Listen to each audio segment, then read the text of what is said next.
अस्सलाम वालेकुम। सोलर लगवाने के बाद सबसे जो ज़्यादा नुकसान आपको बर्दाश्त करना पड़ता है वो बैटरियों की वजह से करना पड़ता है।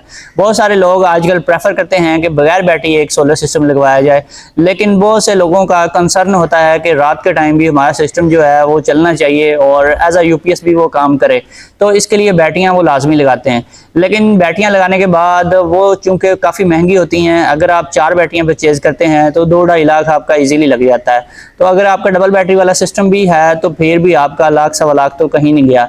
तो ये इतने लाखों रुपए लगाने के बाद आपको ये तवक्को होती है कि मेरी बैटरियाँ अब 6-7 साल चलनी चाहिए और रोज़ रोज़ मुझे इतनी हैवी इन्वेस्टमेंट ना करनी पड़े। और कुछ लोगों का कंसर्न ये होता है कि हमने लाखों रुपए लगाए हैं बैटरियों पे, अब हमारा सारी रात जो है सोलर फ्री में चलेगा, हमारी जो वापदा है ग्रिड वो यूज़ नहीं होगी, हमारी इलेक्ट्रिसिटी का बिल बहुत कम आएगा। लेकिन होता इसके उलट ही है और आपकी बैटरियाँ जो हैं अक्सर देखा गया है साल 2 साल के बाद ख़राब हो जाती हैं या होनी शुरू हो जाती हैं। और अक्सर जो है अनाड़ी लोगों से सेटिंग करवा लेते हैं और बैकअप का इशू आता है उन्हें, या उन्हें पता नहीं होता कि कितना लोड डाले तो कितना बैकअप हमें मिलना चाहिए बैटरी के ऊपर।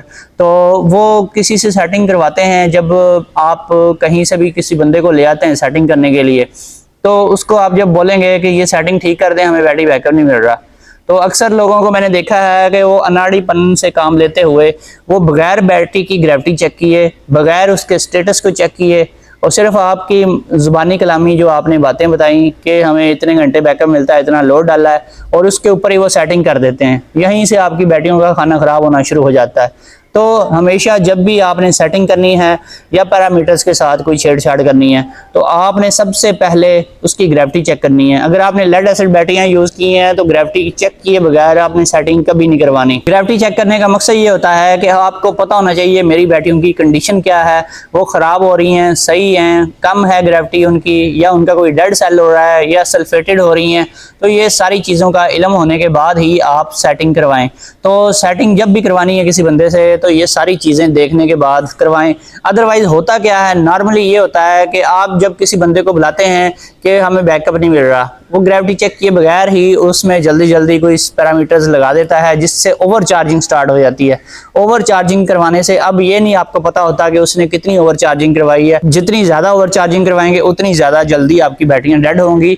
और आपको ये चीज़ें लाजमी चेक करनी चाहिए जब भी आप सेटिंग करवाएं, तो ग्रेविटी चेक करवाएं उसकी सबसे पहले, बैटरियों की कंडीशन का पता लग जाता है और फिर आपने उसके पैरामीटर्स के साथ चेंजिंग करवानी है। इसके अलावा जो सबसे बड़ी गलतफहमी लोगों में पाई जाती है वो बैटरी टाइप के बारे में है। लोगों को पता ही नहीं होता कि बैटरी टाइप क्या चीज़ है, कौन सी बैटरी किस सिस्टम के लिए सेलेक्ट करनी चाहिए और कौन से पैरामीटर्स कहाँ पर अप्लाई करने चाहिए। तो 5 नंबर के ऊपर IP21 इन्वर्टर्स में अक्सर एक सेटिंग पाई जाती है और अक्सर जो इन्वर्टर्स हैं उनमें 14 नंबर पे भी हो सकती है और डिफरेंट इन्वर्टर्स में इसका नंबर डिफरेंट हो सकता है।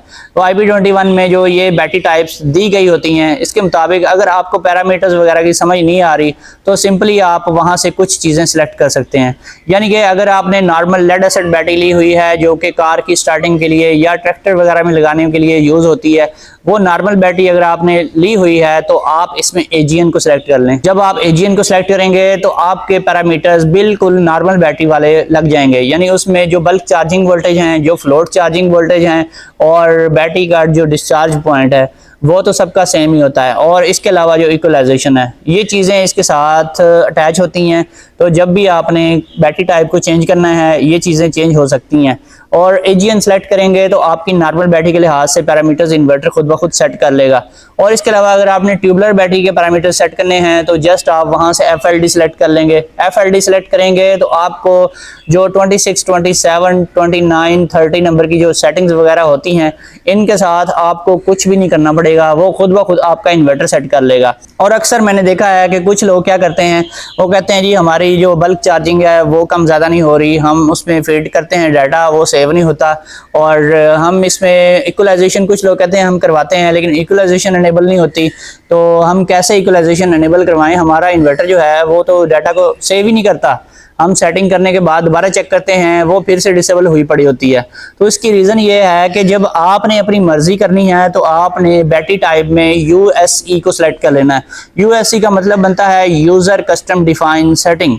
अगर आपने यूज़र कस्टम डिफाइन करेंगे तो फिर आपके जो पैरामीटर्स हैं आप अपनी मर्जी से उनको चेंज कर सकते हैं, उनको कम कर सकते हैं, ज़्यादा कर सकते हैं, बैटरी की डिस्चार्जिंग को सेट कर सकते हैं, और आप इसके अलावा इक्वलाइजेशन को भी अनेबल या डिसेबल करवा सकते हैं।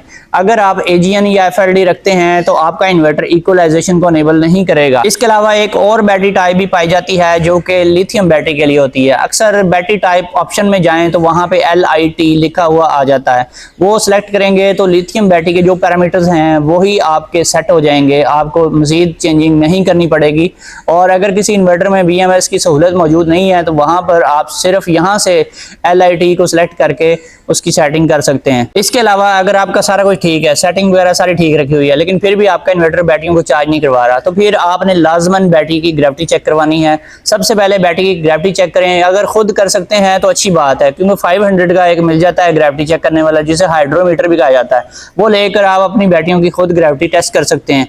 इससे आपको पता लग जाएगा बैटरियों की कंडीशन क्या है, इन्वर्टर जो करंट दे रहा है वो कितनी बैटरियां हमारी चार्ज होती हैं। तो इससे आप अंदाज़ा लगा सकते हैं कि फॉल्ट जो है हमारी बैटरी में है या हमारे इन्वर्टर में है या फिर कोई और फॉल्ट है। तो ये चीज़ें जो हैं ये समझनी चाहिए आपको। मैंने कई जगहों पे देखा है कि लोग अक्सर अपनी बैटरियों को ज़ाया कर देते हैं और 1 या 2 साल चलाने के बाद अपनी पुरानी बैटरियों को स्क्रैप में फेंक देते हैं। हालांकि वो बैटरियां अक्सर ठीक ही निकलती हैं, उनमें एक आध कोई बैटरी ख़राब होती है। कुछ केसेस में तो ये चीज़ भी मैंने देखी है कि बिल्कुल ठीक ठाक बैटरियाँ उठा के स्क्रैप में लोग डाल देते हैं, हालांकि वो बैटरियाँ जो हैं वो बिल्कुल ठीक होती हैं। आप जब उनकी ग्रेविटी वगैरह चेक करवाते हैं तो वो आपको समझ नहीं आ रही होती कि बैटरी ख़राब है या सही है, तो उसको समझने के लिए भी थोड़ा सा माइंड लगाना पड़ता है। तो अक्सर मैंने देखा है कि 50% तक लोग यही मिस्टेक करते हैं कि वो अच्छी भली बैटरियां उठा के स्क्रैप में डाल देते हैं।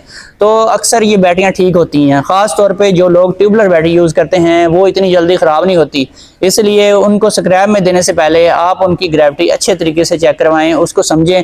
ग्रेविटी के बारे में मैं काफ़ी सारी वीडियोस बना चुका हूं, चैनल पे ग्रेविटी नाम की प्लेलिस्ट मौजूद है, उसके अंदर आप उन वीडियोस को देखकर अपनी बैटरी की ग्रेविटी खुद से ठीक कर सकते हैं। इसके अलावा अगर आपने 4 बैटरियां किसी सिस्टम के साथ लगाई हुई हैं, आपकी एक आध बैटरी ख़राब है तो एक बैटरी को चेंज करें, चारों बैटरियों को चेंज ना करें। और कुछ लोग आपको मशवरा देंगे कि चारों बैटरियां इकट्ठी चेंज करें। मशवरा देने वाले ये वो लोग होते हैं जिनको पता नहीं होता कि पुरानी बैटरी की ग्रेविटी कैसे पूरी करवाते हैं और कैसे चेक करते हैं बैटरी की कंडीशन कि बैटरी ठीक है या ख़राब है या थोड़ी बहुत वीक है, और इसका सोल्यूशन क्या है। सोल्यूशन आपको निकालना चाहिए और कोशिश करें कि बैटरियों के ऊपर लाखों रुपए ज़ाया ना करें, और जो बैटरी ख़राब है सिर्फ उसी को चेंज करें, और बाकी बैटरियां जो हैं आपकी नई बैटरियों के साथ ही चलती रहेंगी। अगर उनकी ग्रेविटी पूरी रहती है तो आपका सिस्टम बहुत अच्छे से चलेगा। और कुछ लोग कहते हैं जी नई बैटरियों के साथ पुरानी बैटरियां लगाएं, तो पुरानी जो हैं वो नई बैटरियों को भी ख़राब कर देती हैं, उसकी भी एक कंडीशन होती है। अगर आपकी पुरानी बैटरियाँ शॉर्ट सर्किट हो चुकी हैं तो वो भी चेक करें कि वो कैसे आपको पता लगेगा शॉर्ट सर्किट बैटरी कौन सी है। इसके ऊपर भी मैं ऑलरेडी वीडियो बना चुका हूं जो कि ग्रेविटी वाले में या फिर बैटरी वाली प्लेलिस्ट में आप देख सकते हैं। तो उसके मुताबिक आप काम करें तो आपकी जो बैटरियां हैं पुरानी बैटरियां ही नई बैटरियों के साथ चल जाती हैं, कोई भी इशू नहीं आता। आपने जो बैटरियां लगाई होती हैं वो सब लगी होती हैं सीरीज में, उनमें से अगर एक बैटरी भी खराब होती है तो चारों बैटरियां आपको बैकअप नहीं देंगी। अगर आपकी 3 बैटरियां बिल्कुल न्यू हैं, एक बैटरी खराब है या पुरानी है, तो चारों बैटरियां बैकअप बिल्कुल नहीं देंगी। तो आप सबसे पहले ये चेक करें कि आपकी बैटरी ओपन सर्किट है, शॉर्ट सर्किट है या फिर ग्रेविटी का इशू आ रहा है। तो उसके कई सोल्यूशन होते हैं, उस तरीके से काम करेंगे तो आपका सिस्टम बिल्कुल ठीक काम करेगा। दोस्तों फिर मिलेंगे नेक्स्ट वीडियो में। ओके, अल्लाह हाफिज़।